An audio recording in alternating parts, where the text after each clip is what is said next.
కన్యా రాశి వారికి ఈ వారం చాలా వరకు అనుకూలంగా ఉంది.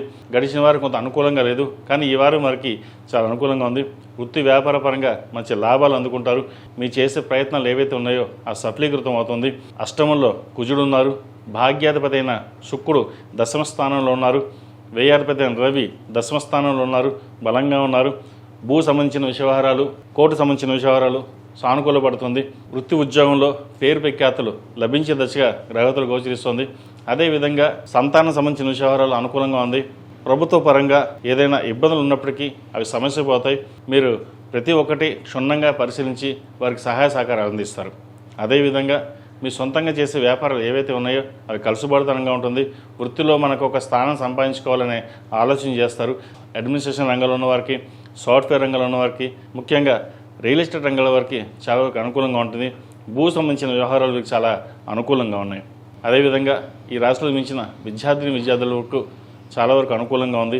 బయజ్యోతిలో ఉన్న వారికి విదేశీయానం చేసే ప్రయత్నాలు ఏవైతే ఉన్నాయో అవి కలిసి వస్తాయి. లాభస్థానంలో గురువు వీరికి అనుకూలంగా ఉన్నారు కాబట్టి ఏదైనా సరే పని ప్రారంభించేటప్పుడు దక్షిణామూర్తి సూత్రం పఠించి ముందుకు వెళ్ళండి, దిగ్విజయంగా పూర్తవుతుంది. ఈ రాశిలో మించిన స్త్రీలకు ఈ వారం చాలా వరకు అనుకూలంగా ఉంది. తృతీయ అష్టమాధిపతి అయిన కుజుడు అష్టమంలో ఉన్నారు. పంచమ షష్టమాధిపతి అయిన శని సప్తమంలో బలంగా ఉన్నారు. ద్వితీయ భాగ్యాధిపతి అయిన శుక్రుడు దశమ స్థానంలో బాగున్నారు వీరికి.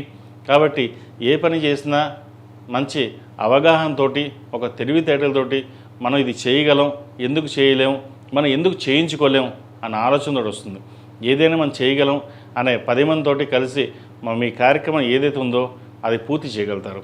నలుగురితో పాటు సరదాగా ఉండి మన పని చేయించుకోవాలి అన్న ఆలోచనతో ఉంటారు. వ్యాపార నిమిత్తం కూడా మంచి లాభాలు అందుకునే విధంగా గ్రహగతులు గోచరిస్తుంది. గడిచిన వారం కంటే ఈ వారం వీరికి చాలా వరకు అనుకూలంగా ఉంది. ప్రతిరోజు ప్రతినిత్యం దక్షిణామూర్తి స్తోత్రం పఠించడం, ఇంద్రాణి రూపు మెడలో వేసుకోవడం చెప్పదగినది. అదేవిధంగా మంగళవారం నాడు, శుక్రవారం నాడు కుబేర కుంకుమతోటి అమ్మవారికి పూజ చేయడం, అష్టోత్తరంతో పూజించి ఒక 5 మంది కానీ 7 మంది కానీ 11 మంది ముత్తైదులకు తాంబూలం ఇవ్వండి. మంచి ఫలితాలు సంప్రాప్తిస్తాయి. ఈ రాశిలో జన్మించిన వారికి కలిసి వచ్చే సంఖ్య 6, కలిసి వచ్చే రంగు గ్రీన్. ఏదైనా పని మీద బయటకు సోమవారం కానీ గురువారం కానీ వెళ్ళండి, మంచి ఫలితాలు సంప్రాప్తిస్తాయి.